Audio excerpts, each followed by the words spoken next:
Hello दोस्तों, आज की इस वीडियो में हम लोग कक्षा 10 के हिंदी के महत्वपूर्ण ऑब्जेक्टिव प्रश्न देखने जा रहे हैं। चैप्टर 1 जिसका नाम है श्रम विभाजन और जाति प्रथा। तो पहला प्रश्न है, श्रम विभाजन और जाति प्रथा के लेखक कौन है? तो इसका सही आंसर हो जाएगा बाबा साहेब भीमराव अम्बेडकर। दूसरा प्रश्न, डॉक्टर अम्बेडकर के पिता का नाम क्या है? तो डॉक्टर अम्बेडकर के पिता का नाम रामजी सुखपाल था। सही ऑप्शन बी हो जाएगा। तीसरा प्रश्न पर हम लोग चलते हैं। तीसरा प्रश्न कह रहा, आधुनिक संत समाजकार कुशलता के लिए किसे मानता है? तो इसका आंसर हो जाएगा श्रम विभाजन। श्रम विभाजन का ऑप्शन नंबर ए सही हो जाएगा। अगला प्रश्न लोग देख लेते हैं। अगला प्रश्न है, जाति प्रथा भारत में रोजगारी का एक चार ऑप्शन है, कौन सा कारण बनी हुई है? इसका सही आंसर हो जाएगा प्रत्यक्ष और प्रमुख, इसलिए ऑप्शन सी सी हो जाएगा, ए और बी दोनों। अगला प्रश्न हम लोग देख ले रहे हैं, मूक नायक क्या है? तो मूक नायक एक है आपका पत्रिका, इसका सही आंसर ऑप्शन बी हो जाएगा। अगले प्रश्न पर हम लोग चले, डॉक्टर भीमराव अम्बेडकर की मृत्यु कब और कहाँ हुई? तो इसका सही आंसर हो जाएगा आपका 1956 दिल्ली में। अगले प्रश्न पर हम लोग चले, डॉक्टर भीमराव अम्बेडकर का जन्म कब हुआ? तो डॉक्टर भीमराव अम्बेडकर का जन्म यहाँ पर हुआ 14 अप्रैल 1891 को, इसलिए इसका ऑप्शन हो जाएगा आपका ऑप्शन नंबर डी सी। अगले प्रश्न को हम चलें। अगला प्रश्न आपके स्क्रीन पर, अम्बेडकर की दृष्टि में भाईचारे का वास्तविक रूप कैसा होता है? तो इसका सही आंसर हो जाएगा दूध और पानी के मिश्रण की तरह, ऑप्शन नंबर बी इसका बिल्कुल राइट आंसर हो जाएगा। अगले प्रश्न को हम चलते हैं। अगला प्रश्न है 9 नंबर में, भारतीय संविधान के निर्माण में महत्वपूर्ण भूमिका किसकी है? तो इसका आंसर हो जाएगा आपका भीमराव अम्बेडकर की, ऑप्शन नंबर ए हो जाएगा सही। अगला प्रश्न, श्रम समाज की आवश्यकता है क्या? ऑप्शन जाति प्रथा, श्रम विभाजन, अनुबंध या दूध पानी। तो इसका सही आंसर हो जाएगा श्रम विभाजन, option number B.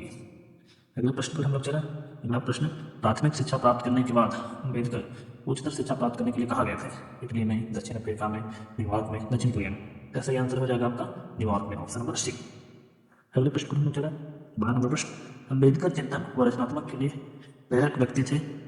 Option number ए में बुद्ध, कबीर, ज्योतिबा फुले, इनमें से सभी। इसका आंसर हो जाएगा इनमें से सभी। अगले प्रश्न में चला, जाति पाति तोड़क मंडल भाषण लाहौर में कब हुआ? जिसका सही आंसर हो जाएगा 1936 में, ऑप्शन नंबर सी बिल्कुल सही हो जाएगा। अगले प्रश्न में चला। अगला प्रश्न, श्रम विभाजन और जाति प्रथा क्या है? कहानी, भाषण, निबंध या साक्षात्कार। तो श्रम विभाजन और जाति प्रथा दोस्तों यहाँ पे आपका हो जाएगा निबंध, ऑप्शन नंबर सी हो जाएगा बिल्कुल राइट आंसर। अगले नंबर पर चला, निम्नलिखित रचनाओं में से कौन सी रचना डॉक्टर अम्बेडकर की है? ऑप्शन नंबर ए है आपका the caste in India, the untouchables, who और दे, हु आर सुधराज या इनमें से सभी। तो ये आपका हो जाएगा इनमें से सभी, ऑप्शन नंबर डी। ये सभी रचना डॉक्टर अम्बेडकर द्वारा रची गई। अगला प्रश्न, चलिए अगला प्रश्न कर चलता हूँ। प्रश्न नंबर 16 की ओर चलते हैं। 16 नंबर प्रश्न में कह रहा है, आधुनिक सभ्य समाज श्रम विभाजन को आवश्यक क्यों मानता है? ऑप्शन है कार्य कुशलता के लिए, भाईचारे के लिए, रूढ़िवादिता के लिए, इनमें से कोई नहीं। तो इसका सही आंसर हो जाएगा आपका कार्य कुशलता के लिए, बिल्कुल ऑप्शन नंबर ए बिल्कुल सही हो जाएगा। हम लोग चले 17 नंबर पर, श्रम विभाजन और जाति प्रथा पाठ बाबा साहेब के किस भाषण का संपादित अंश है? ऑप्शन है the caste in India, their mechanism या फिर जेनेसिस एंड डेवलपमेंट। अगला ऑप्शन है एनहिलेशन ऑफ कास्ट और अगला ऑप्शन है हु इज सुधराज। तो इसका सही आंसर हो जाएगा दोस्तों एनहिलेशन ऑफ कास्ट, तो नंबर सी हो जाएगा इसका सही बिल्कुल जवाब। ठीक है, अगला प्रश्न के लिए हम चले। अगला प्रश्न, अम्बेडकर के भाषण एनहिलेशन ऑफ कास्ट को किसने हिंदी में रूपांतरण किया? ललाई सिंह यादव, किशोरी लाल, मोहन वाजपेयी या इनमें से कोई नहीं। तो इसका सही आंसर हो जाएगा Lalai Singh Yadav, option number A. अगले प्रश्न को हम चले। अगला प्रश्न है 20वां नंबर, अम्बेडकर का जन्म किस परिवार में हुआ? ऑप्शन है ब्राह्मण, क्षत्रिय, दलित कास्ट।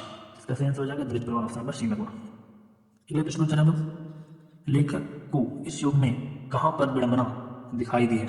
जातिवाद में, नारीवाद में, निर्विवाद में, परिवारवाद में। तो इसका सही आंसर हो जाएगा जातिवाद में, ऑप्शन नंबर ए बिल्कुल इसका राइट आंसर है। अगला प्रश्न, डॉक्टर अम्बेडकर के माता का नाम क्या था? रानीबाई, कुंतीबाई, शीलाबाई, भीमाबाई। इसका सही आंसर हो जाएगा भीमाबाई, ऑप्शन नंबर डी। अगले प्रश्न को नंबर चला, अगले प्रश्न को नंबर चला, डॉक्टर अम्बेडकर ने पीएचडी की उपाधि कब धारण की थी? तो डॉक्टर भीमराव अम्बेडकर ने पीएचडी की उपाधि 1916 में, इसका ऑप्शन नंबर सी हो जाएगा, धारण की थी। अगला प्रश्न को चले, लेखक की दृष्टि में विडंबना की बात क्या है? ऑप्शन है जातिवाद के पोषकों की कमी नहीं है, जातिवाद के पोषक नगण्य है, आर्थिक दृष्टि से जातिवाद उचित है, जातिवाद लोकतंत्र के विरुद्ध नहीं है। तो इसका सही आंसर हो जाएगा जातिवाद के पोषकों की कमी नहीं है, ऑप्शन नंबर ए बिल्कुल इसका राइट आंसर हो जाएगा। अगले प्रश्न को चले। अगला प्रश्न, लेखक की दृष्टि में आदर्श समाज कैसा होना चाहिए? पहला, जिसमें स्वतंत्रता, समानता और भारतत्व का भाव हो। दूसरा ऑप्शन, जिसमें सभी धनी हो। तीसरा ऑप्शन, जिसमें सभी पढ़े लिखे हो। चौथा, सभी स्वस्थ हो। तो इसका आंसर हो जाएगा जिसमें स्वतंत्रता, समानता और भारतत्व का भाव, ऑप्शन नंबर ए इसका बिल्कुल सही आंसर हो जाएगा। अगले प्रश्न में चले, लेखक बेरोजगारी का प्रमुख और प्रत्यक्ष कारण किसे मानता है? शिक्षा को, जनसंख्या को, जाति प्रथा को, उद्योग धंधों की कमी। जिसका सही आंसर हो जाएगा जाति प्रथा को, ऑप्शन नंबर सी इसका बिल्कुल राइट आंसर हो जाएगा। अगले प्रश्न में चले, the caste in India, their mechanism किनकी रचना है? ऑप्शन है भीमराव अम्बेडकर, राम मनोहर लोहिया लोहिया, महात्मा गांधी, सुखदेव। इसका सही आंसर हो जाएगा भीमराव अम्बेडकर, ऑप्शन नंबर ए बिल्कुल सही इसका आंसर हो जाएगा। अगले प्रश्न को हम लोग चले। अगला प्रश्न हम लोग को देख रहे हैं इसके अंदर, आर्थिक पहलू से भी जाति प्रथा क्या है? ऑप्शन ए है लाभदायक, हानिकारक, अनुकूल, और डी ऑप्शन में है आपका इनमें से सही। इसका सही आंसर हो जाएगा आपका हानिकारक, ऑप्शन नंबर बी हो जाएगा। आर्थिक पहलू से भी जाति प्रथा क्या है? हानिकारक। अगले प्रश्न पर हम लोग चले। अगला प्रश्न आपकी स्क्रीन पर ये रहा, डॉक्टर भीमराव अम्बेडकर का जन्म कहाँ हुआ है? ऑप्शन है महू मध्य प्रदेश में, गोरखपुर उत्तर प्रदेश, डुमराव बिहार, या दानकुनी पश्चिम बंगाल। इसका सही आंसर हो जाएगा महू मध्य प्रदेश, ऑप्शन नंबर ए में बिल्कुल सही इसका आंसर हो जाएगा। अगले प्रश्न हम चले, डॉक्टर अम्बेडकर ने किस पत्रिका का संपादन किया? ऑप्शन है उज्ज्वल भारत, प्रथा भारत, बहिष्कृत भारत, या पुरस्कृत भारत। इसका सही आंसर हो जाएगा बहिष्कृत Bharat, option number C.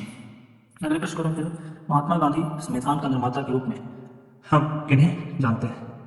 Mahatma Gandhi के भारत। अगला प्रश्न 30 नंबर, भारतीय संविधान का निर्माता के रूप में हम किन्हें जानते हैं? ऑप्शन है महात्मा गांधी, भीमराव अम्बेडकर, पंडित जवाहरलाल नेहरू, सुभाष चंद्र बोस। इसका सही आंसर हो जाएगा Bhimrao Ambedkar.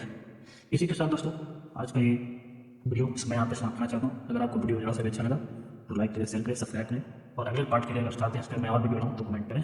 Thank you very much. जय हिंद, जय भारत।